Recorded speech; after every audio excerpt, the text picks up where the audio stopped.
Good morning, third grade. It is Mr. Frazier. Today is Thursday, April 23rd, and we're going to do a short history lecture today.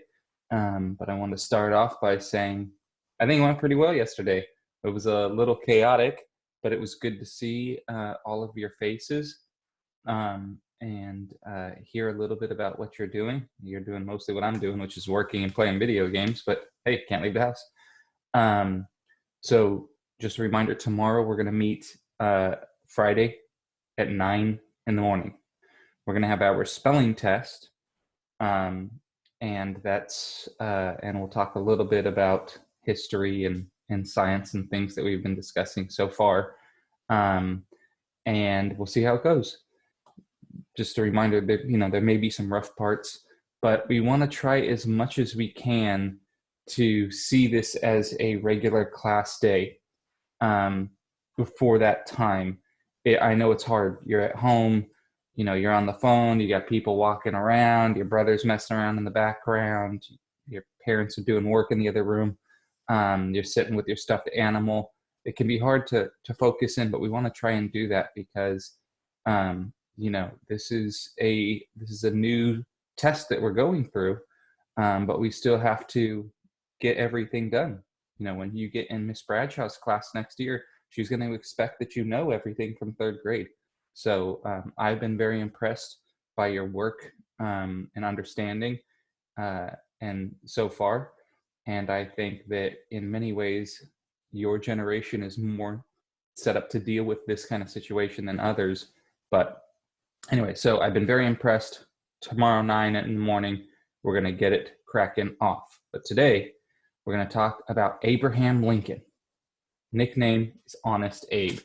Abraham Lincoln is our 16th president, and he is possibly, in my opinion, would be the best president, but he is kind of the most important, in my opinion. You might be able to put George Washington up there because he was president during the Civil War. And remember, the Civil War was the struggle between the northern states and the southern states. The war was about slavery, and the southern states wanted to keep their slaves by leaving the United States of America. It'd be like if you chopped America in half and the bottom fell out and created their own thing. They would have continued to have slavery. So the stakes were very high. And it was a very difficult time that we're going to be talking about throughout these chapters. We talked about it with Harriet Tubman a little bit. We can talk about it today, this week, next week. But luckily, we had a very good president at the time who knew how to maneuver through this difficult time. But let's talk about when he was born and how he grew up. Most presidents came from rich families. That's how it's kind of always been. But not Abraham Lincoln. He was poor. His family was poor. They were poor farmers. He was born in a log cabin in Kentucky. No running water, no nothing. He essentially taught himself to read and write using charcoal from the fire pit. So he's so smart that he didn't have a teacher. Most of the times, he just kind of taught himself how to do everything. And his parents were farmers, and so that's kind of what he was growing up to be. And as a young man, he was a rail splitter. Before they had cars and everything, they'd have railroads, and you can picture a railroad track in your mind. There's the two metal rails, the lines, but then there's the wooden tracks underneath them. Those are called rails. And you needed to cut a tree into pieces and lay those down before you laid the metal rails on them. And that's one of his first jobs. And Abraham Lincoln's tall. He's like 6'5", 6'6", and he was strong. And he would cut these wooden rails and lay the pieces. And so that's hard labor. So we have this very smart young man, but also incredibly hard worker. But his parents didn't want him to be a farmer and do manual labor. They could see that their young child was gifted and smart, and they wanted him to do more. And so they decided that he should be a lawyer. And he became a lawyer and moved out of Kentucky into Illinois, and he practiced law in a couple different places. And some people think that lawyers have a tendency to be dishonest. There have been some lawyers who have been dishonest. Not all lawyers. My sister's a lawyer, and she is very honest. But Abraham Lincoln was so honest that he gained the nickname Honest Abe, not only for his law practice, but also one time before he worked a lot, he was a grocery store clerk, and he was taking money from somebody who's buying something, and he gave them the wrong change, and he gave them 2 pennies less than they deserved, and they left, and nobody knew, and he didn't see what had happened. And at the end of the day, when the store was closing, he realized what had happened, and he walked all the way to their farm to give them their 2 pennies.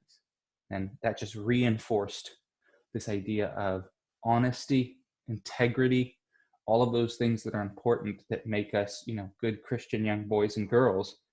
He had, and so he was a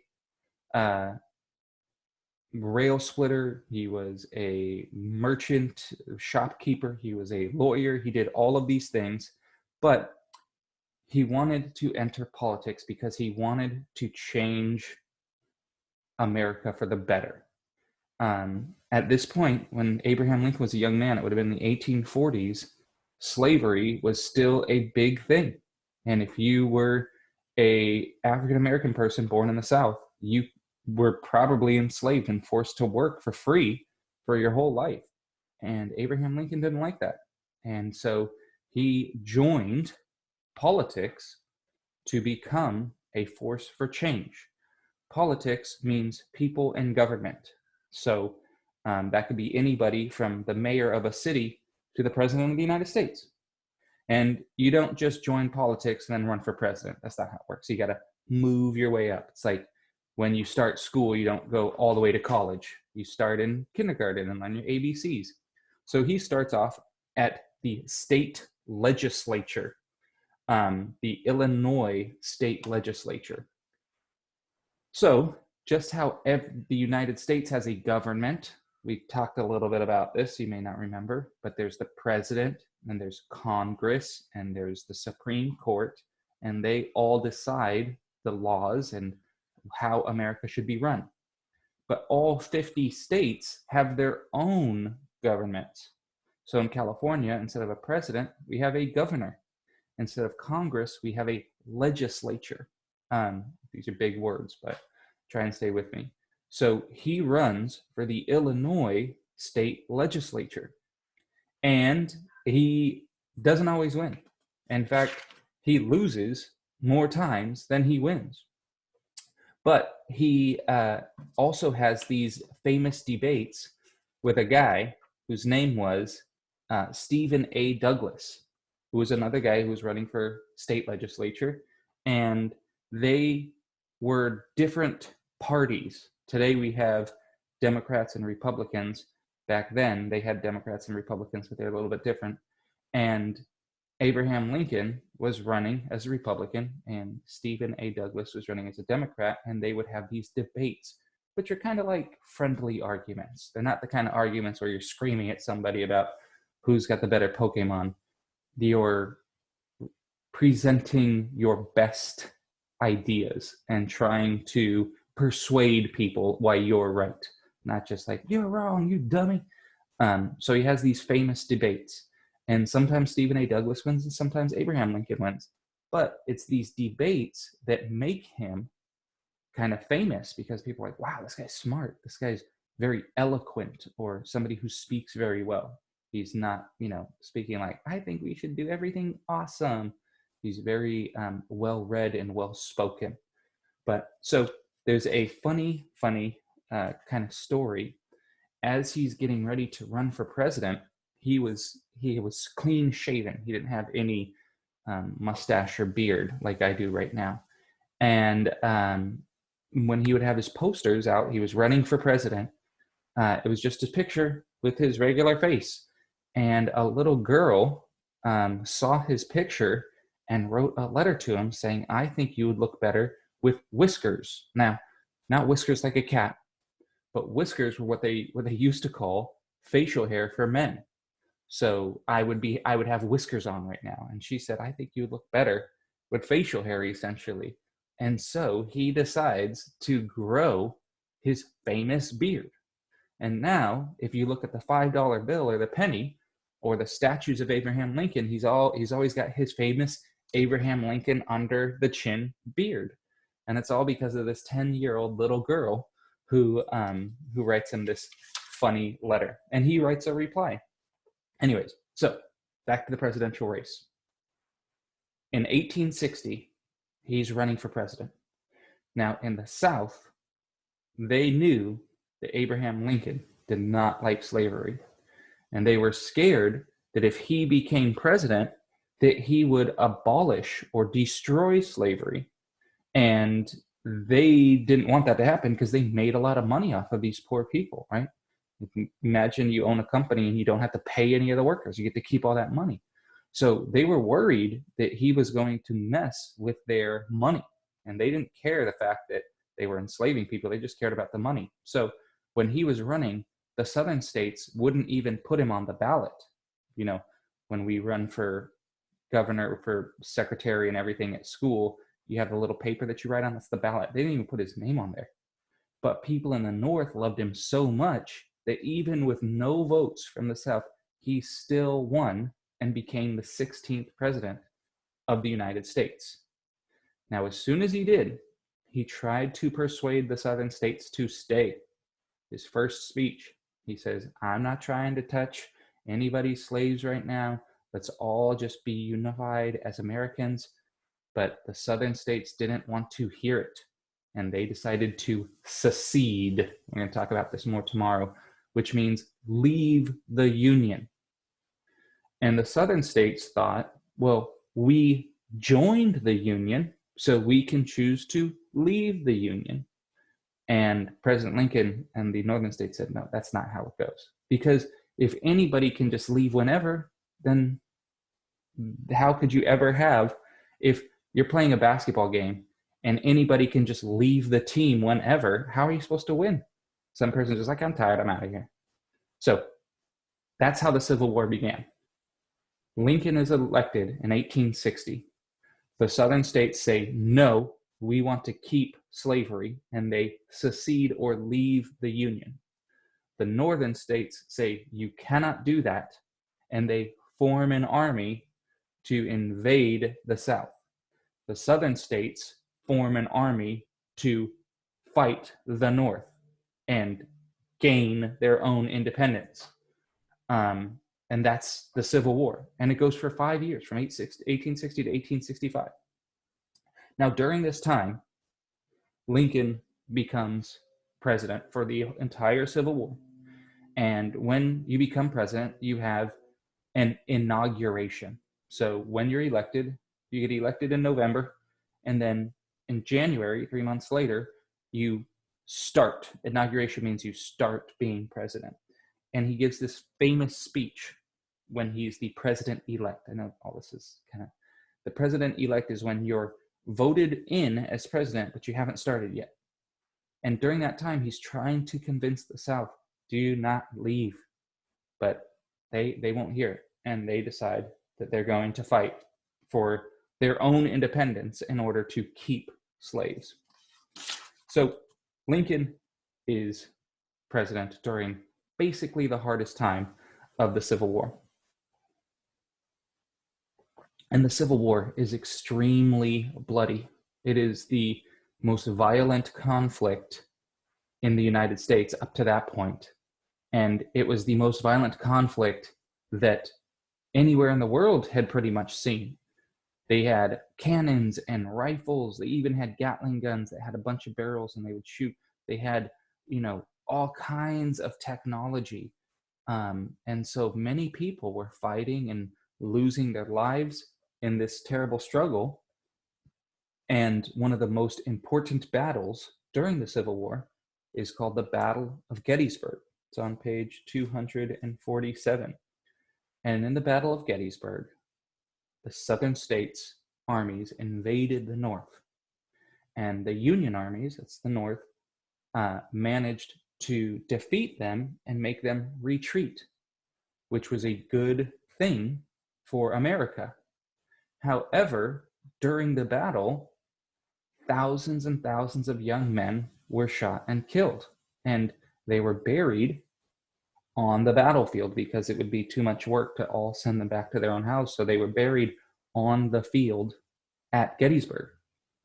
And a couple weeks later, after the battle, they have this ceremony. It's like a funeral. It's a big funeral for all the soldiers who gave their lives at Gettysburg.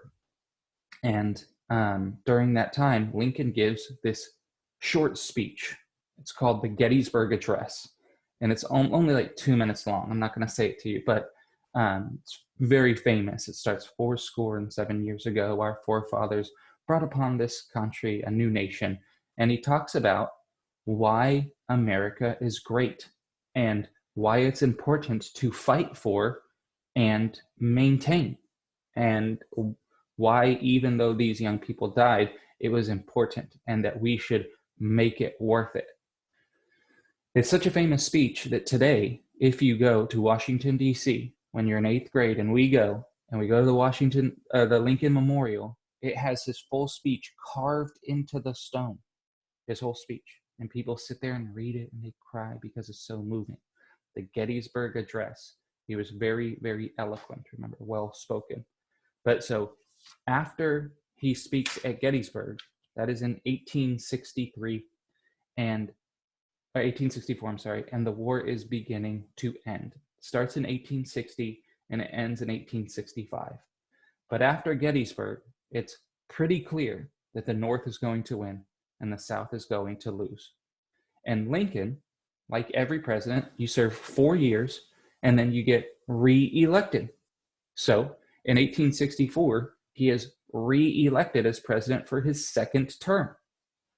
And during his second inaugural address, right, when you first begin, you say your famous speech, he tries once again to convince the South to come back into the Union peacefully. And he explains that, that the Civil War is like a big wound, like a cut in the country, and that we need to heal together and not leave any scars. And he plans on becoming president for another 4 years. So he should have been president from 1864 to 1868. Now, while he was president during the Civil War, Abraham Lincoln does a bunch of important things, but the two most important things he does, we talked one about last week, the Emancipation Proclamation. That means that he frees all of the slaves in the South. But that doesn't free all of the slaves in the United States, just in the southern states. But later, the 13th Amendment will free all slaves and basically declare slavery to be illegal. And now Abraham Lincoln was planning to rebuild the South because, 4 years of war, things had gotten poorly. And he has this whole plan about how he's going to help these newly freed Black people find jobs, find land and homes. Remember, they didn't have an education. They weren't allowed to move or get legally married. They didn't have anything. So even when they get their freedom, what are they supposed to do? They don't have a job. They don't have a house. They don't have land to grow stuff on. So he plans on how he's going to reconstruct the South and help these newly emancipated people begin their new lives. Unfortunately for him and for them, and for basically all of us, on April 9th in 1865, he goes to see a play. Now, he and his wife, whose name was Mary Todd, he's a president. He's got a busy job. And I don't know if your parents ever have like date night where sometimes they're just like, be quiet and watch Netflix for a while. They wanted to have a break from being president. And so they go out to see a play. They didn't have movies back then, so they would go and see a play. And he goes to a theater in Washington, D.C. called Ford's Theater. And they go there to watch this play. And little known to them, there was a famous actor whose name was John Wilkes Booth, who was part of the Confederacy. He was a crazy person, but he was very upset that the South was losing and had basically lost the war. And he wanted to change that somehow, but he was only one person, and he thought, how am I going to destroy the Union, the North, and save the South as one person? And he comes up with a plan. He and a group of 5 other people are going to kill the president, Abraham Lincoln, the vice president, Andrew Johnson, the Secretary of War, Knox, the Secretary of State, can't remember his name, and the commanding general, Ulysses S. Grant. And John Wilkes Booth thinks, if I kill all those people, that basically the Union will just fall apart because there's nobody in charge. Now, fortunately for the rest of those people, the other 4 conspirators who were supposed to kill Andrew Johnson and everybody else, they either chicken out or don't do it right. So the vice president and the Secretary of State and War, they all live. But unfortunately, John Wilkes Booth creeps into Ford's Theater, opens the door, because he was an actor, he knew how to get around everywhere, opens the door behind where Abraham Lincoln is sitting and shoots him in the back of the head. He jumps on the stage and breaks his leg and says, "Sic semper tyrannis, thus always to tyrants." And he thinks this is going to be this big deal, and he runs away, thinking that he had just saved the South. But of course, that's not what happened. He was just a crazy person. Abraham Lincoln, unfortunately, did die of his injuries, and he was the first president to be assassinated. And John Wilkes Booth is caught, and he dies, and everybody's punished, and it's a whole terrible, terrible thing. But what's most terrible is that Abraham Lincoln was shot in the first year of his second term, and he was a great president. If he was allowed to live and be president for 3 more years, what would he have done?